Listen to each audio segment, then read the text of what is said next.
Hello, denizens of the internet. It's very easy to bash Apple. I've been known to do it occasionally.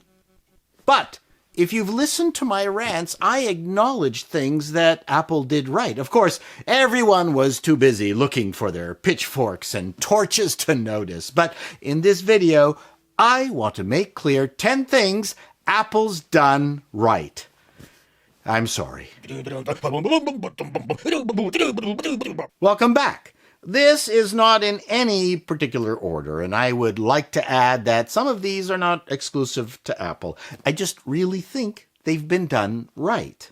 Number 1, the logo. One of the most recognizable in the world. No matter what anyone says, there's a lot of equity and goodwill in that logo.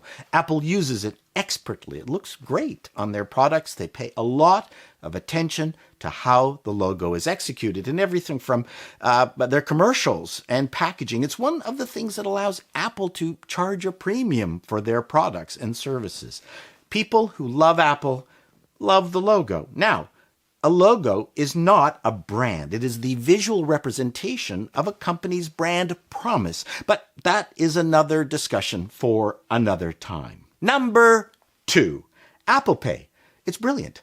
I think I can confidently say that Apple got this right first. And as more and more retailers support it, there really is nothing like pulling out your phone or hovering your watch over the terminal and hearing that ping. Number 3. Now, the in-store and online shopping experience, I think that has been well documented already, but Apple really has their act together here.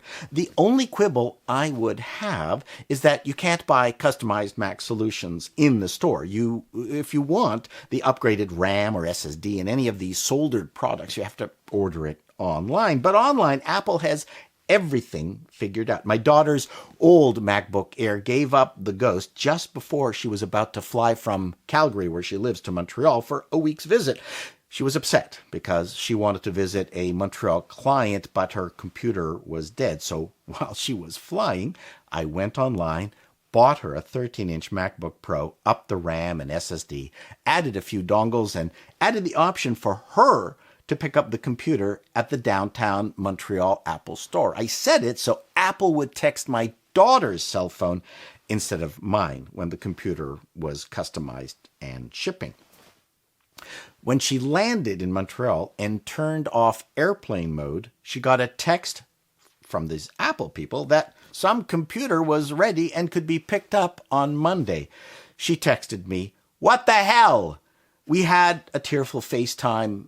It's a moment every dad lives for. Number 4, most of the iCloud ecosystem, messages, FaceTime, Mac Mail integration, iTunes, Find My iPhone, and photos are all really good. Yes, there are parts that are confusing. It's a big mess, like the way the file system works between iOS and macOS, but I have come to praise Apple, not to bury it. Although I would really love it if there were a way for photos to sync on just one selected computer. Okay.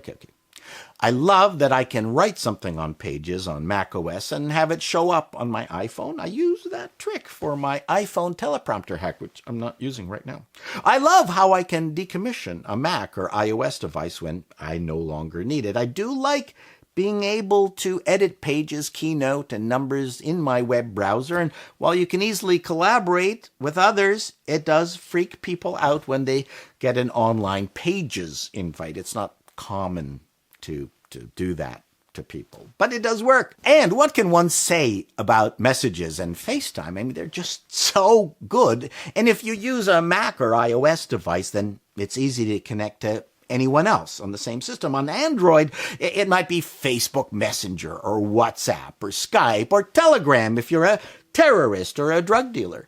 Just some other software you have to give your identity to. On a side note, I would like Apple to organize their iCloud services more like the way Google Docs does it. This is a bit too iOS-y and no different from DOS application launches from 1990 except with icons. Sorry, no negativity. Number 5, some very solid software. Final Cut Pro 10 and Logic and Pages and Keynote. These are great applications I'm using constantly. I would include Motion, but it's badly needs an update. Are you listening? Apple has continued to improve and update Final Cut Pro 10 and Logic, which makes them a joy to use and gives you the confidence that Apple is still interested in the professional creative space. We all want that because we're needy. Let me add some bonus software here that most might not have on their favorites list. First of all, Terminal. We have a lot of Linux servers, and Terminal lets us natively bash and sudo and all that good stuff, including little automated programs. And secondly, I would add Preview, the best graphic Swiss Army knife available built in with the OS on any computer. Now, most Mac users see it only when they open a PDF or a JPEG. They have no idea that it can convert from one graphic format to another. It can also reorder pages in a PDF. It can fill out a form. It can add a signature. You can add annotation, arrows, boxes, draw on it, add text. You can crop, rotate, improve an image, downscale the resolution so it works on your website better. It will take a screenshot. My most useful Apple application with no equivalent on Windows. I love Preview. Number 6, the Trackpad for both the MacBooks and the desktop.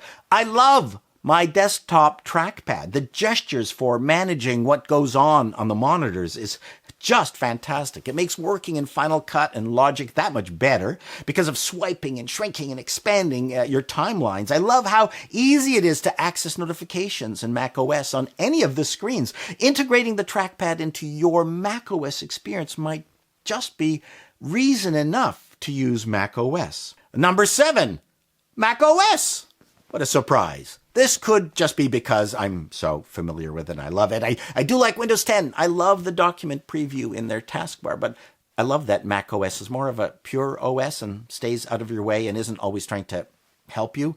Mojave is insanely stable. I just love Mac OS. What can I say? Number 8, Apple Watch. I have version 1 watch. It's still going. It's clear that Apple put the work into it to make it reliable. They knew in the hierarchy of pain that a Mac user will suffer the odd crash, an iPhone user less, but an Apple Watch user never. This thing has to compete with existing watches, regular watches that don't crash. And to fit the haptic feedback and all those sensors that let Apple Watch tell you when you need to stand and breathe. And the new watch will even tell you when you've fallen down, which frankly I would have thought would have been fairly apparent to the person lying on their back, staring up at the lamp standard. But if you're unconscious, it will phone for help. The Apple Watch could very well be the most incredible achievement in consumer product miniaturization. So kudos to Apple.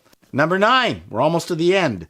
I would have included the iPad in this list, except for the fact that Apple purposely does not let you use a mouse for no apparent reason. Disqualified. So, number 9 goes to the app stores in both iOS and macOS. It gives you confidence that you're not buying a dodgy product. I love that they're easy to update, at least the software is. Yes, auto updates have been a part of Linux for a long time. I know. Mac App Store applications are good value, except for the macOS games. Get Steam instead. I do like that Apple still lets you download any application you want from the internet for the macOS. I hope Apple doesn't kill that. And if you think that the app stores aren't much of an achievement, look at what a hysterically shabby failure it's been on Windows. Do not underestimate the effort required to manage and maintain a cloud service like the app stores. And finally, number 10, the iPhone. What a surprise. The much maligned, soon-to-be footnote in the annals of cell phone history, minutes away from joining Nokia and Symbian. Oh, don't be stupid.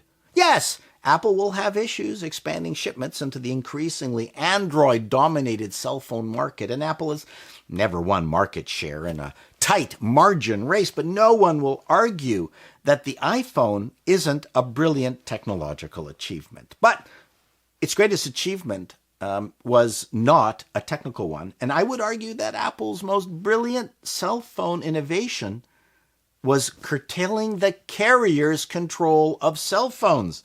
Remember?